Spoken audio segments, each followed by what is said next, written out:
Hello students, this is lecture number 3 of chapter electricity, and in this lecture we are going to discuss about electric potential and potential difference and its significance in the field of electricity.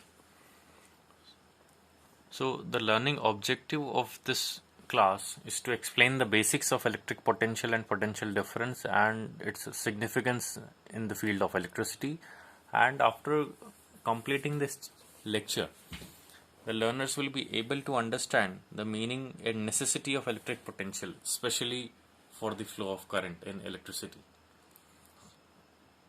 Now, if you see this diagram, this circle indicates the electric field of source charge Q. Why we are saying source charge? Because this field, electric field, is of charge Q, so that's why this charge Q is called as a source charge. Now, to understand electric potential, we need to consider one charge Q, which we consider a hypothetical charge, which doesn't really exist, but we consider it as to understand electric potential, which is kept at infinity, and it is a unit positive charge. So whenever I say unit positive charge, by default its meaning is the polarity is positive, magnitude is unity, that is 1, and it is a hypothetical charge.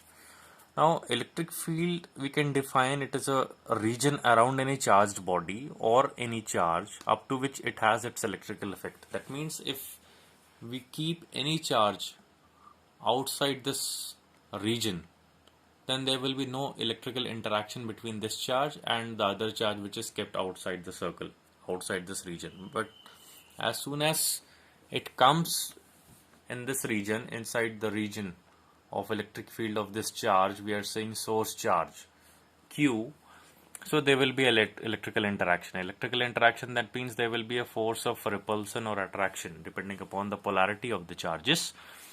So if we define electric potential is the work done.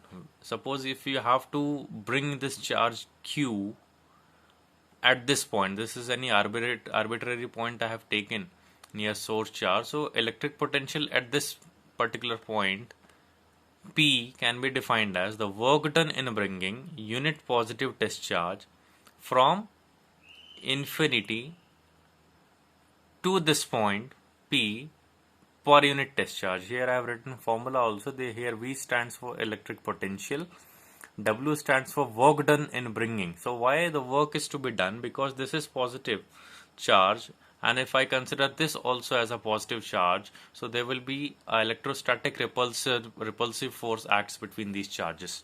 So to overcome that repulsive force, we have to do some work. So electric potential is the work done in bringing unit positive test charge from infinity to a particular point near the source charge per unit test charge. So here I have taken capital Q, so the formula becomes electric potential V is equals to W upon Q. So this is how we define electric potential. Now if we come to the potential difference, let us understand it with the help of mechanical analogy. Potential difference is simply the difference of potential between 2 points. Suppose we have taken 2 tanks A and B and the water level is different. In the next slide, if we see the water level is different, then definitely the water will flow from a higher level to a lower level. But in this case, if we see, if the water level becomes same, there will be no flow of water. So you can consider this water as electric current. That we'll discuss in the next lecture also. In a great detail we will discuss. But the potential difference is the difference of the level of potential between 2 points. So whenever there will be a difference in the level of 2 points in electric potential, there will be a flow of current. So potential difference is very much mandatory to maintain the flow of current between 2 points. Again I am repeating, potential difference is very much mandatory to maintain the flow of current between 2 points. If there will be no potential difference, as we can see in the slide, there will be no flow of charge and there will be no flow of current. We can understand with the help of simulation also. We'll see little later the simulation. So in this there is no flow of water because the level is same. In this, the flow of water is there from tank A to tank B. That means from higher potential to lower potential, the current will flow. Similar to this mechanical analogy of the tanks, higher level to lower level, the water is flowing. So from higher potential to lower potential, the current will flow. In this, we can understand, suppose we have to bring this charge Q from point B to point A, and this is again a source charge. So potential difference can also be defined in a similar way we defined potential. Potential difference is the work done in bringing unit positive test charge from one point to the other point near the source charge. From there we are saying from infinity to a particular point. Here it is from one point to the other point, because of both of these points have a separate potential. So potential difference can be written as, if we are writing VAB, it will be written as VB minus VA. If we write VAB, it will be written as VA minus VB. It is VA minus VB. Both are same. I have written both same. Suppose if you write VBA, so you will write VA minus VB. Here you have written VAB, so it is VB minus VA. So from initial point we are going to this final point. So always the potential will be final point potential minus initial point potential. It is very simple, very much similar of finding displacement in class 9. So this is potential difference.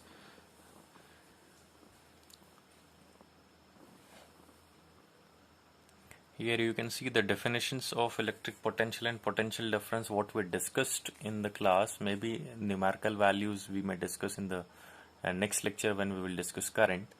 So this is the definition. Let us see the simulation part. Here we are seeing that here we have written the voltage and it is 0.0. So when it is written 0.0, there is no flow of charge in this circuit. This is the piece of the conductor we have taken. This is the battery. This is the ampere which reads current, and this is to indicate the degree of hotness or coldness in the conductor due to the flow of current. That is heating effect of current. Also we can see in this. So these are the ions which is lying inside the conductor, and this blue bubbles indicates the electrons. This terminal we can consider it as a 0.00 it is written, so there is no potential difference applied. So this is the electron. You can consider these blue bubbles as an electron. So as soon as I apply the potential difference, you can see the current have started flowing. The electrons have started flowing from one end to the other end. So this is the flow of electron. As soon as I increase the voltage level, you can see the hotness or a coldness scale is also increasing towards the hot from cold. That means as soon as the current increases in the conductor, it becomes hot. That means the flow of current produces heating effect of current, and resistance is also responsible, that we will discuss little later in the Joule's law of heating. So as soon as we have applied the voltage or potential difference, the current has started flowing. So this blue bubbles shows the flow of current, the flow of electron actually, because the conventional direction of current is considered opposite to the flow of electron, which is not shown here actually, but the current flows opposite to the flow of electron. So that we will discuss in the great detail when we will discuss electric current. This is just to show that potential difference is very much required for the flow of current. Now to understand electric current, let us consider two metallic spheres I have considered and named as A and B.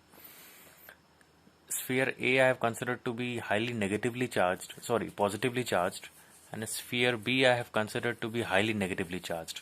So when I connect these two spheres, metallic spheres, with the help of a conducting wire, I have connected this with the help of a conducting wire. This is suppose a conducting wire. A sphere is positively charged, B sphere is negatively charged.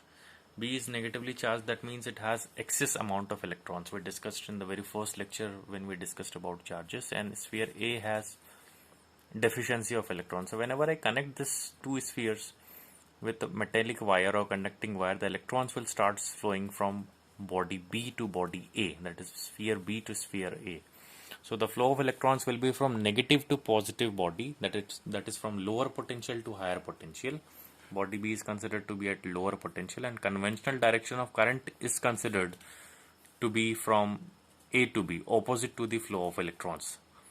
That is from positive to negative. So the electrons will flow from lower potential to higher potential, that is negative to positive, and the current is considered to flow from positive to negative, that is from higher potential to lower potential. So ultimately the current will be defined as the rate of flow of charge. I is equals to Q upon T. The rate of flow of charge is called current. Current is the rate of flow of charge. I is equals to Q upon T. SI unit of current is ampere, and SI unit of potential and potential difference is volt. So if you can see here, the potential difference is required. Suppose both of these bodies will be at same potential, so there will be no flow of current. So what is the significance of potential difference? To maintain the flow of current in the circuit. That's why we apply a battery. In the battery you must have seen the positive and negative terminals. Whenever the potential between the negative and positive terminals becomes same, there will be no potential difference, and when there will be no potential difference, there will be no flow of current. So we'll see the mathematical calculations in the next part. This is all about today's lecture. We discussed about potential, potential difference, and electric current, and we have seen the simulation part also. Thank you so much. See you in the next lecture.